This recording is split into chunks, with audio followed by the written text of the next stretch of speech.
আমার এখন সবাই তো আমি নামাজ পড়ে বসতেন, আমি তো আরো আগেই চলে আসছি। আমাকে এখন নামাজও পড়তে হবে, আবার সেহরি ভোরাত্রে উঠে সেহরি করতে হবে, রোজা রাখতে হবে। আমি কিন্তু সারাদিন রোজা ছিলাম। এই রোজা মুখে সবাইকে আমি ধন্যবাদ চাই। আমি আবার আসবো, তবে আমি এভাবে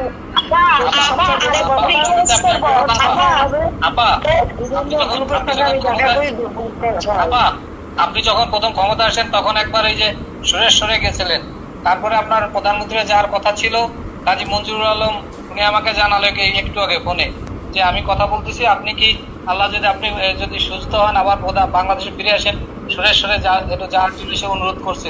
কাজী মঞ্জুরুল কথা বলার সুযোগ করে দেন।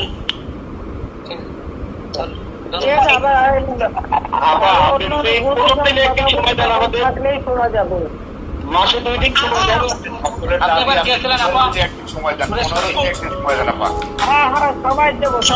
সময় দেব।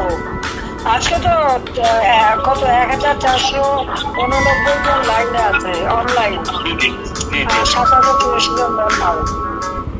হ্যাঁ 1490 হ্যাঁ আমি দেখতেছি তো 1490।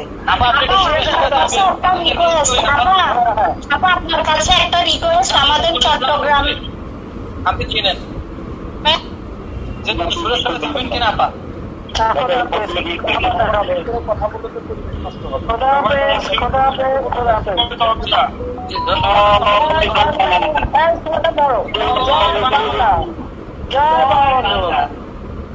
জয় বঙ্গবন্ধু, জয় শেখ হাসিনা। আমার উপর দোষারোপ করা হয়। আজকে হত্যাকাণ্ডের যদি তালিকা নেন, ইউনূসের আমলে সব থেকে বেশি হত্যাকাণ্ড ঘটেছে।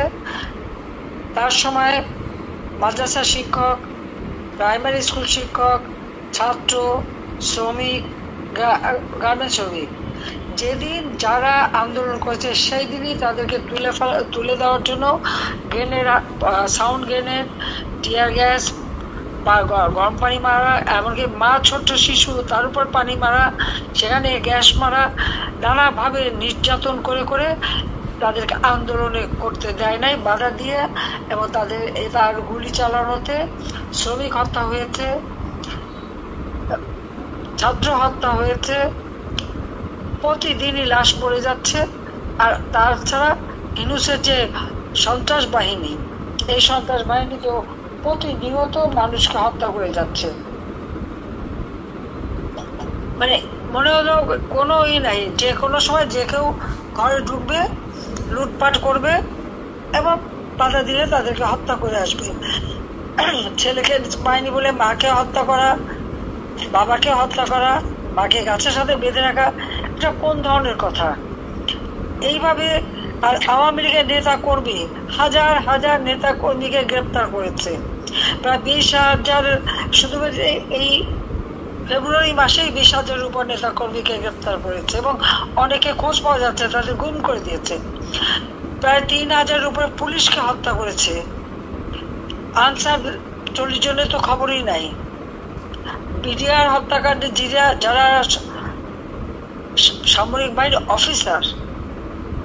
অফিসারদেরকে যারা হত্যা করেছিল, সেই মামলাও প্রত্যাহার করা এবং তাদেরকে ছাড়ার চেষ্টা। যত জঙ্গি সন্ত্রাসী, তাদের মুক্তি দিয়ে সারা দেশে এখন প্রতিদিন দিনে চুরি, ডাকাতি আর ধর্ষণের তো মহা উৎসব। বাসে, রাস্তায়, এমনকি ফুটপাতে, এমনকি একটা ফকির মিসকিনও রেহাই পায় না, ধর্ষণ করে যাচ্ছিল। যখন এই নিউজগুলি আসলো, এখন কোনো সংবাদ পরিবেশন করা যাবে না। আমার সময় নাকি বাক স্বাধীনতা, বাংলাদেশে একটা বেসরকারি খাত, টেলিভিশন, তার মধ্যে 34 প্রতিদিন আলো।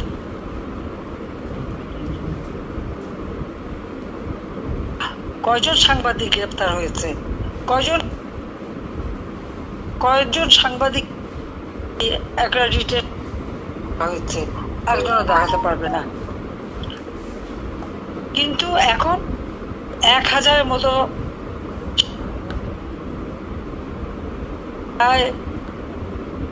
কাছাকাছি সাংবাদিকের 600 মামলা, তার মধ্যে 106 জনের বিরুদ্ধে হত্যা মামলা। 6 জন সাংবাদিককে নির্মমভাবে হত্যা করা হয়েছে, হয় কুপিয়ে হত্যা, নয় গুলি করে হত্যা, পিটিয়ে হত্যা, সারা বাংলাদেশ ব্যাপী।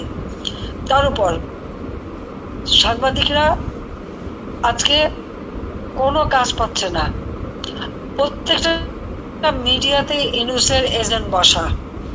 কোনো টেলিভিশন, প্রাইভেট টেলিভিশন একটা সংবাদ পরিবেশন করতে পারবে না। কি সংবাদ পরিবেশন করা হবে? তা ইউনূস সেন্টারে তার কিছু পালিত লোক আছে, যাদেরকে সে 5 লাখ 7 লাখ টাকা 10 লাখ টাকা করে বেতন দিয়ে বসিয়ে রেখেছে। তারা কন্টেন্ট তৈরি করে দেবে, তারা নির্দেশ দেবে, আর প্রত্যেকটা মিডিয়াতে তার লোক বসা। তারা যে কথা বলতে বলবে সেই কথাই বলতে হবে, অন্য কোনো কথা নাই। আপনারা দেখবেন হঠাৎ করে দেখেন ধর্ষণের কোনো নিউজ দেওয়া যাচ্ছে না, খুন হলে কোনো নিউজ দেওয়া যাবে না, গ্রেপ্তার হলে কোনো নিউজ হবে না, আর যারা দেবে